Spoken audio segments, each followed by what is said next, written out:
Nah kan terbongkar semua kebobrokan orang ini. Kalau kita bicara tentang kohesivitas pemerintahan, memang tidak lazim seorang menteri, termasuk menteri koordinator, menantang debat wakil presiden. Ya. Jadi Rizal Ramli memang tidak sempat atau tidak pernah menyelesaikan satu masa jabatan kementeriannya. Kalau kita bicara hubungan komunikasi antara Yusuf Kala dengan Rizal Ramli, yang harus dipahami seorang Rizal Ramli ini adalah orang yang dalam tanda kutip tidak bisa ditundukkan. Rizal Ramli sebagai menteri harus pelajari dulu baru komentar. Memang menteri masuk akal lah, karena itulah menteri harus banyak akalnya. Semuanya menteri itu harus paham dulu berbicara, jangan bicara tanpa paham persoalan, itu berbahaya. Dalam rapat paripurna kemarin, baik Presiden maupun Wakil Presiden sudah memberikan arahan kepada kita semua, apabila ada perbedaan, setajam apapun perbedaan itu diselesaikan di dalam ruang rapat, tidak untuk konsumsi publik, walaupun saya tahu teman-teman media pasti lebih berkeinginan ini dibuka di ruang publik kan begitu ya, tetapi itu yang menjadi arahan Presiden maupun Wakil Presiden, dan kemarin secara khusus Presiden juga sudah memanggil Menteri yang bersangkutan, Pak Rizal, dan kemudian juga menganggap bahwa persoalan ini sudah. Yusuf Kala cerita alasan Jokowi mencopot Rizal Ramli di Kabinet Kerja. Mantan Wakil Presiden RI Yusuf Kala pernah bercerita alasan mengapa Presiden Joko Widodo mencopot Rizal Ramli saat menjabat menjadi Menteri Koordinator Bidang Kemaritiman Republik Indonesia di Kabinet Indonesia Kerja. Hal tersebut disampaikan Yusuf Kala untuk membantah tudingan dirinya telah menjegal Rizal ketika hendak menjadi menteri di era kepemimpinan Presiden SBY dan saat menjabat menjadi menteri di era Presiden Jokowi. Menurut sosok yang akrab disapa JK ini, Rizal Ramli dicopot oleh Presiden Jokowi bukan atas hasutannya. Jadi di era Pak Jokowi jilid 1 dia nggak bisa memimpin dan koordinir menteri-menteri di bawahnya.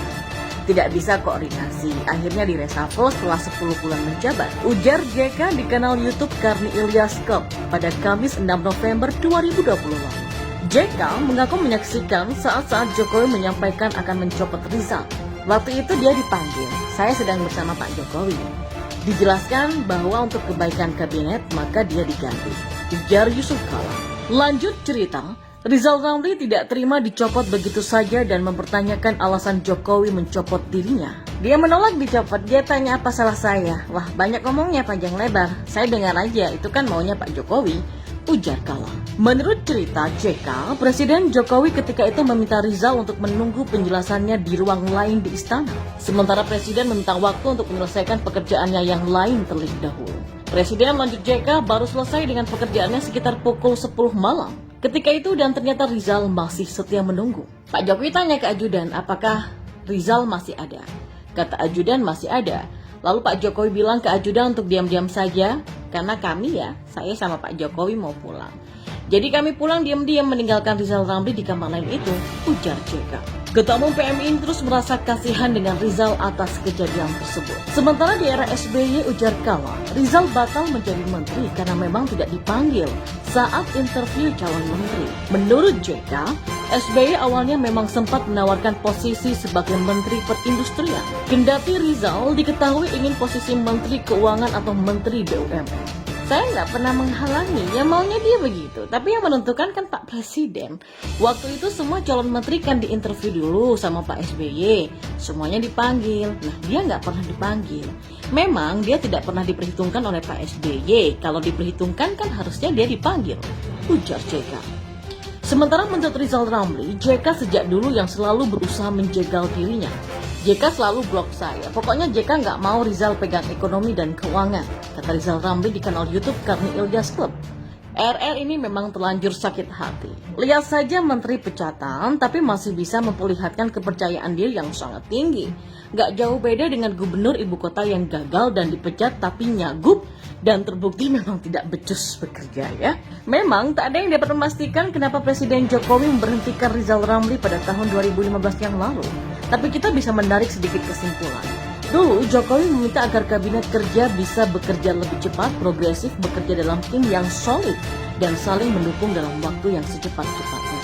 Tapi kalau dilihat sih, dia memang sering berselisih dengan menteri-menteri lainnya, seolah-olah dia ini paling benar dan paling hebat. Bahkan dia pernah mengkritik kinerja menteri-menteri kabinet kerja selama 100 hari pemerintahan Jokowi JK saat itu.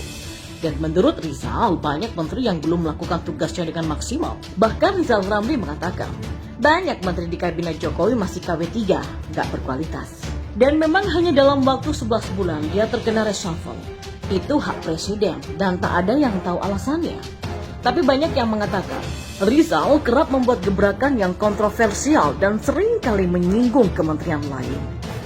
Dan sekarang Rizal Ramli tampaknya masih belum bisa melupakan itu. Atau mungkin masih sakit hati. Berkali-kali dia merasa adalah orang yang tepat untuk membereskan situasi yang terjadi di negara ini. Menurut kabar terbaru, ekonomi Indonesia kuartal kedua ini terkontraksi sebesar 5,32%. Kuartal pertama masih positif, jadi tinggal menunggu kuartal ketiga. Apabila masih negatif, maka Indonesia resmi masuk resesi. Nah, syarat resesi adalah pertumbuhan ekonomi minus di bawah 0% selama 2 kuartal berturut-turut. Rizal Ramli pernah mengklaim pertumbuhan ekonomi Indonesia yang diprediksi minus kisaran 3-4% di kuartal kedua 2020. Bukanlah hal yang mengkhawatirkan jika dirinya yang memimpin. Sombong amat.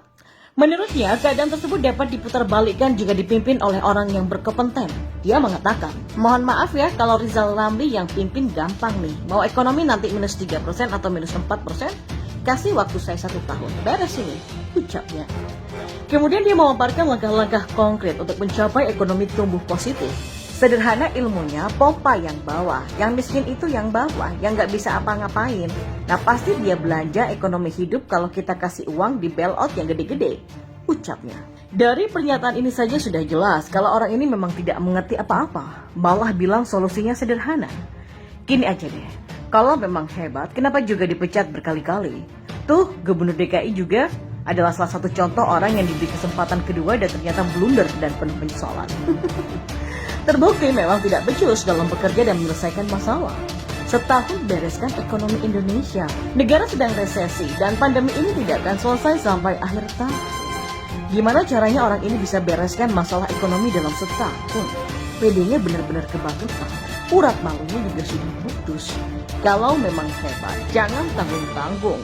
Langsung saja menghadap Donald Trump dan bilang kalau dia bisa bikin ekonomi USA kembali positif dalam waktu setahun. Atau yang paling dekat aja deh, Singapura.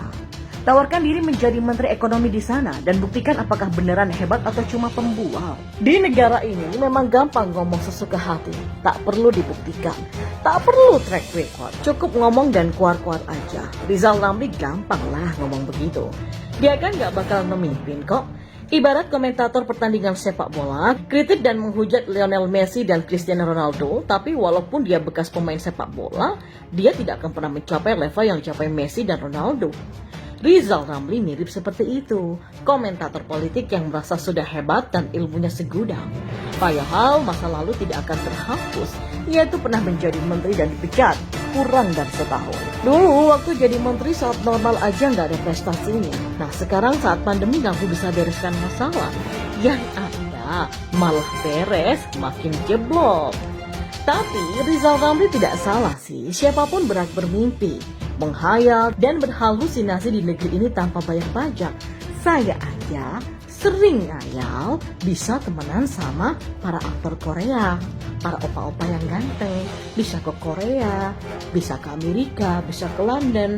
Berhayal saya setiap malam, nggak bayar pajak dan nggak ada yang marah, cuman enak dengernya. Dan tak sampai di situ, Rizal Ramli selalu bikin gaduh karena merasa dirinya paling pintar. Enak memang menjadi tukang nyinyir, saya juga bisa. Yang penting bacot dan sedikit tanpa ahli, sok pintar. Begitu saja terus sampai lebaran onta. Emang di Indonesia ada onta ya? Kalau diminta mempertanggungjawabkan bacotan, yang tinggal ngeles aja sambil tetap sok jago, kayak ayam jago. Dan begitulah yang terjadi dengan Rizal Ramli atau RR. Terus menerus nyinggiri pemerintah Jokowi. Ngomong itu, ngomong ini, serang menteri yang satu, serang lagi menteri yang lainnya. Begitu terus sampai hari kemarin ketika RR tidak nongol kepalanya